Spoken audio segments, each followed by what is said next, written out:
जैसा कि आप जानते हैं कि क्वालिटी मैनेजमेंट सिस्टम के 5 कोर टूल्स होते हैं, एपीक्यूपी, पीपैप, एमएसए, एसपीसी और एफएमईए। इस 5 कोर टूल्स में एक एक कोर टूल होता है एमएसए का, जिसे हम मेजरमेंट सिस्टम एनालिसिस कहते हैं। दोस्तों, आज के सेशन में हम एमएसए के बारे में बात करेंगे और स्पेशली मैं बात करूंगा एट्रीब्यूट एमएसए के लिए। दोस्तों, मैं हूं जगदीश प्रसाद और आप देख रहे हैं आपका अपना channel quality perfect India.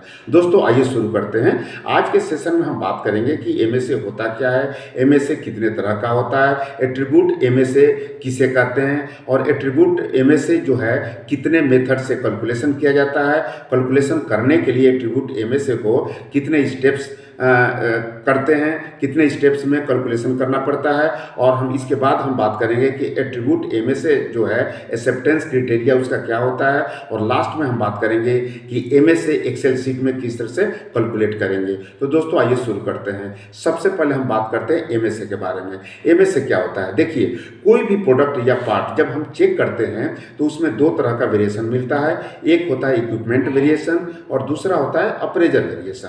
Equipment variation किसे कहते हैं?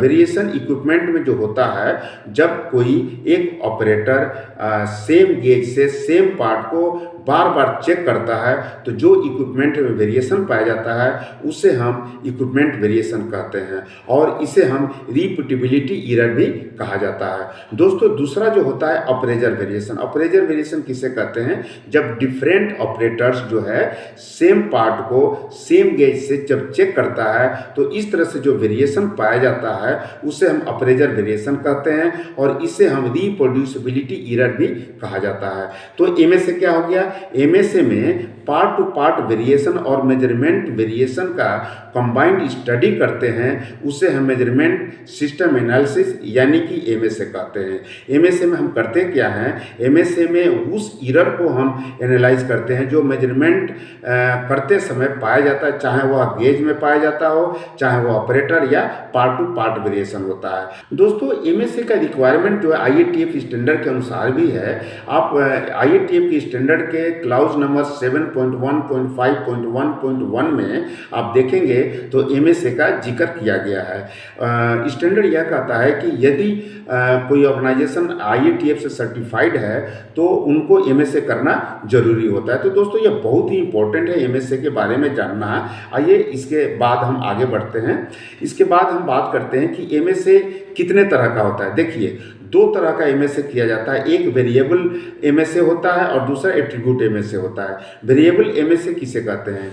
जब हम कोई पार्ट का या प्रोडक्ट का उसका डायमेंशन चेक करते हैं, जैसे कि लेंथ हो गया, डाया हो गया या हाइट हो गया या किसी पार्ट का वेट हो गया, तो कोई ना कोई इक्विपमेंट से जब हम डायमेंशन को चेक करते हैं वेरिएबल डाटा लेकर के, तो इस तरह का एमएसए को हम वेरिएबल एमएसए कहते हैं और जो कैलकुलेशन होकर निकलता है variable gauge R and R होता है। दूसरा होता है एट्रीब्यूट एमएसए। एट्रीब्यूट एमएसए में क्या करते हैं? देखिए, एट्रीब्यूट का मतलब ये हुआ कि जब कोई प्रोडक्ट को हम 2 डिसीजन अपीयरेंस से देते हैं कि जैसे कि ओके है, एनजी है, गुड है, बैड है या गलत है, सही है, इस टाइप का जब हम डिसीजन देते हैं तो इस तरह से एमएसए को हम एट्रीब्यूट एमएसए कहते हैं। दोस्तों, आज हम बात करेंगे केवल एट्रीब्यूट एमएसए के लिए। इसके पहले हमने वेरिएबल एमएसए ऑलरेडी वीडियो बना रखा है। यदि आपको इंटरेस्टेड हैं या देखना चाहते हैं तो आई बटन से देख सकते हैं या फिर हमने डिस्क्रिप्शन बॉक्स में हमने दे रखा है वेरिएबल एमएसए के बारे में कि कैसे हम प्रैक्टिकली कैलकुलेशन करते हैं। आप देख करके आप जानकारी ले सकते हैं।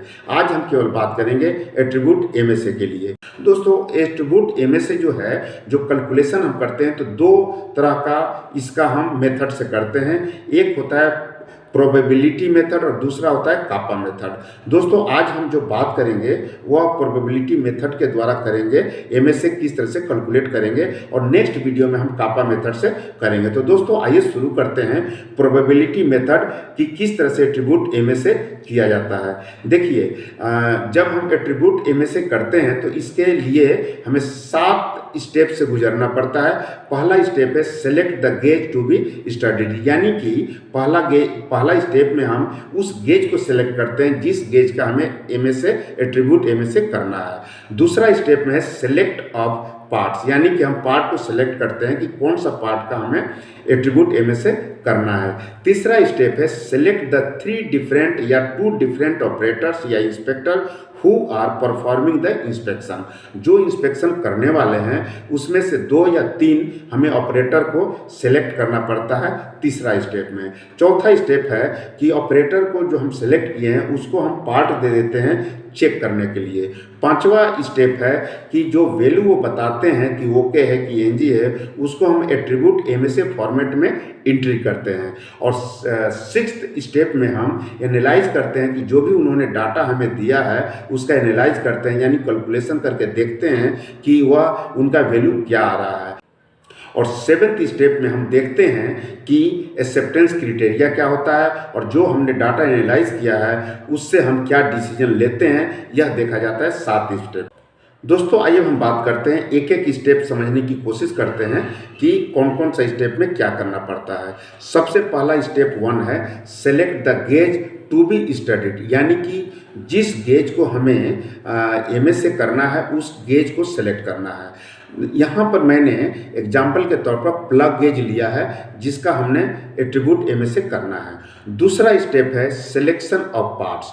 दोस्तों सिलेक्शन ऑफ पार्ट्स में हमें उस पार्ट को सिलेक्ट करना है जिस पार्ट को हमें एट्रीब्यूट MSA करना है। दोस्तों पार्ट का अगर क्वांटिटी की हम बात करें तो वैसे 12 मिनिमम लिया जाता है, लेकिन जनरली हम इंडस्ट्री में मैंने जो देखा है वह यह देखा है कि कम से कम 20 पार्ट या 30 पार्ट लेकर के करते हैं। मैं 12 पार्ट ओके लिया हूँ और एनजी 8 पार्ट लिया हूँ। टोटल 8 और 12 20 पार्ट लेकर के हम करेंगे एट्रीब्यूट MSA। तीसरा स्टेप है सिलेक्ट द 2 और 3 डिफरेंट ऑपरेटर्स, यानी कि 3 ऑपरेटर या 2 ऑपरेटर को हमें सिलेक्ट करना है या इंस्पेक्टर को सिलेक्ट करना है जिससे हमें यह पार्ट को चेक कराना है। यहाँ पर फॉर एग्जांपल के लिए मैंने तीन ऑपरेटर इंस्पेक्टर को लिया है, सीता, गीता और बबीता। तो इस तरह से आप अपने ऑर्गेनाइजेशन में जो भी राम, श्याम, घनश्याम जो भी है उनका नाम लिखिए जिससे आपको यह पार्ट को चेक कराना है। यहाँ पर सीता के लिए उसको हम A मान रहे हैं, गीता को B और बबीता को C। फोर्थ स्टेप में है कि ऑपरेटर जो हमने लिया है 2 या 3, उसको हम इस 20 पार्ट को जो हमने लिया है उसको देना है चेक करने के लिए। यहाँ पर देखिए हमने इंस्पेक्टर 3 लिया है और ट्रायल करेंगे 3 बार, यानी कि 20 पार्ट को एक ऑपरेटर 3 बार चेक करेगा। 3 बार चेक करेगा यानी कि 20 60 बार उसको चेक करना पड़ेगा। और यहाँ पे आप देखिए, यहाँ पे हमने यहाँ पे लिया है पार्ट 1 से 20 तक, इसमें हमने 12 पार्ट ओके लिया है और एनजी पार्ट 8 लिया है। यहाँ पर हमने कुछ कोड द्वारा हमने डिनोट किया है कि जो एनजी पार्ट लिया है उसको 0 डिनोट किया है और जो ओके पार्ट लिया है उसको हमने 1 डिनोट किया है। आप इस डाटा को देखेंगे तो 8 जो एनजी पार्ट लिया है 0 0 0 इस तरह से 8 0 है, यानी कि एनजी पार्ट 8 है। और 1 अगर हम बात करें तो आपको 12 पार्ट 1 है, तो ओके पार्ट 12 है और एनजी पार्ट 8 है। आइए दोस्तों हम 5 नंबर स्टेप की बात करते हैं। 5 नंबर स्टेप में enter the value in attribute MSA format, यानी कि जो 20 पार्ट हमने लिया है पहला ऑपरेटर को हम दे रहे हैं 3 ट्रायल करवाएंगे, यानी कि 20 पार्ट को 3 बार चेक करेगी, 20 यानी 60 बार चेक करेगी।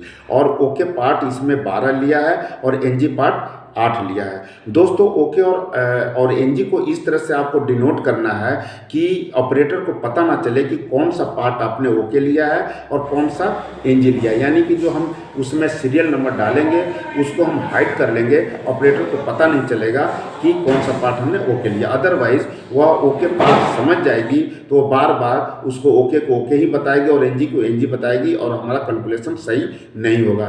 तो हमने जो कोडिंग किया है यानी सीरियल नंबर डाला है उसको हाइड करके देना है और सभी पार्ट को मिक्स करके देना है। देखिए इस इंस्पेक्टर ए यानी सीता के केस में क्या हो रहा है कि ओके को एनजी 4 बार उसने बताई है 60 बार चेक करने, मैंने 3 ट्रायल में ओके को एनजी 4 बार बताई है और जो ओके को एनजी बताई उसे हम फॉल्स कहते हैं, और एनजी को ओके 7 बार बताइए पूरा 3 ट्रायल में, जिसे हम मिस कहते हैं। और टोटल डिसीजन उसके पास कितना था, 60 बार था। और यहाँ पे अगर हम कैलकुलेट करें कि टोटल रॉन्ग डिसीजन कितना बोली, तो फॉल्स प्लस मिस यानी कि 4 + 7 = 11 हो गया। और यहाँ पर टोटल ओके डिसीजन जो है 60 - 11 49 हो गया, यानी कि टोटल ओके डिसीजन जो है सीता के द्वारा 49 हुआ। अब आइए एक चीज़ और कैलकुलेट करते हैं कि total opportunity of false alarm, यानी फॉल्स अलार्म को टोटल अपॉर्चुनिटी उसके पास कितना था, तो टोटल ओके कितना था, 12 था, 3 ट्रायल की 36 हो गया। और टोटल अपॉर्चुनिटी ऑफ मिस यानी कि गलत को कितना अपॉर्चुनिटी उसके पास था, तो नंबर ऑफ एनजी पार्ट जो था और multiply by number of trial, यानी नंबर ऑफ एनजी पार्ट 8 था, 3 बार ट्रायल की 24। तो ये आपको कैलकुलेशन में आगे चल करके काम आएगा। आइए इसके हम आगे बढ़ते हैं। जो स्टेप नंबर 6 है उसमें हम कैलकुलेशन करते हैं एनालाइज द रिजल्ट, यानी कि इसमें हम 3 चीज़ कैलकुलेशन करते हैं।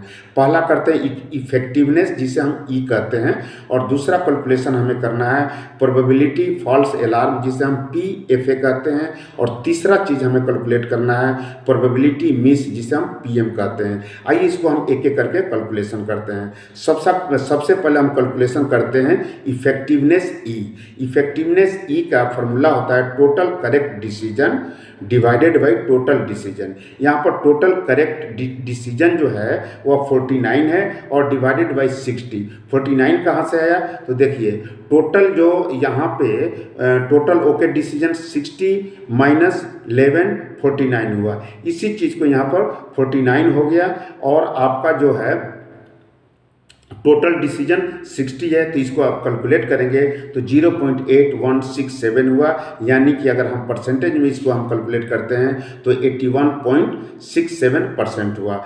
दूसरा चीज़ हमें कैलकुलेट करना है प्रोबेबिलिटी फॉल्स अलार्म।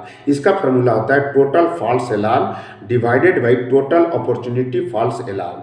यहाँ पर टोटल जो है फॉल्स अलार्म कितना है उसने बताया था 4। ये कहाँ से आ गया, आप देखिए यहाँ से इसका 4 आया। ओके टू एनजी बताइए 4, जिसको हम फॉल्स कहते हैं, उसी चीज़ को यहाँ रखिए। और यहाँ पे जो टोटल अपॉर्चुनिटी फॉल्स अलार्म जो है 36 है, जो यहाँ पे आपको मिलेगा। यहाँ पे ये देखिए 36 मिल रहा है। तो इसको हम कैलकुलेट करेंगे तो आपको यहाँ आ रहा है 0.1111। अगर परसेंटेज में करेंगे तो 11.11% हो गया प्रोबेबिलिटी फॉल्स अलार्म PFA।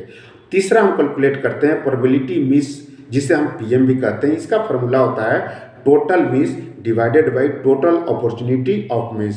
यहाँ पर टोटल मिस कितना है, टोटल मिस जो है 7 बार उसको एनजी को ओके कहा था, और यहाँ पर divided by total opportunity of miss, जो कि यहाँ से डाटा से आया, देखिए यहाँ से आया 24 आया। इसी चीज़ को यहाँ पे हम यहाँ रख दिया, और इसको कैलकुलेशन हम जब ने किया तो 0.2917। अगर हम इसे परसेंटेज में हम कैलकुलेट करते हैं तो ये आता है 29.17%। तो दोस्तों यहाँ पे हम 3 चीज़ कैलकुलेट कर लिए, इफेक्टिवनेस, प्रोबेबिलिटी फॉल्स अलार्म और प्रोबेबिलिटी मिस PM। तो आइए अब हम इसको अब जो 7th स्टेप है कि हम डिसीजन हमें क्या करना है, इसके लिए हमें समझना पड़ेगा कि एक्सेप्टेंस क्राइटेरिया क्या होता है।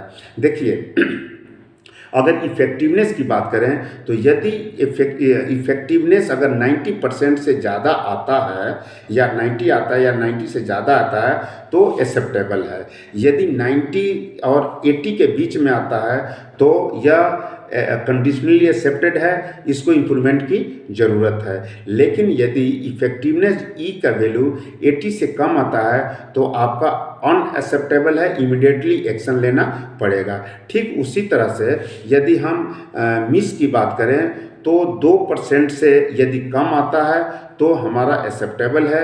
अगर 5% से और 2% के बीच में आता है तो एक्सेप्टेबल कंडीशनली है, और यदि 5% से ज़्यादा आता है मिस का वैल्यू तो इसका मतलब एक्सेप्टेबल है। उसी तरह से फॉल्स की अगर हम बात करें तो 5% से कम आता है तो एक्सेप्टेबल है, 10% से और 5 के बीच में आता है तो एक्सेप्टेबल है, कंडीशनली एक्सेप्टेबल है, और 10 से अगर ज़्यादा अगर आता है तो अनएक्सेप्टेबल है। यहाँ पे हमारे केस में यहाँ पर देखिए क्या हुआ है। सीता के केस में ई का वैल्यू 81.67 आया है, यानी कि यह वेरी करता है 80 और 90 के बीच में, तो यह जो है मार्जिनल पे है, यानी कि इम्प्रूवमेंट की ज़रूरत है। दूसरा जो है कैलकुलेशन हुआ है PFA जो कि 11.11% है, तो वो अनएक्सेप्टेबल है, क्योंकि इसका जो वैल्यू है वह जो फॉल्स वाला जो वैल्यू है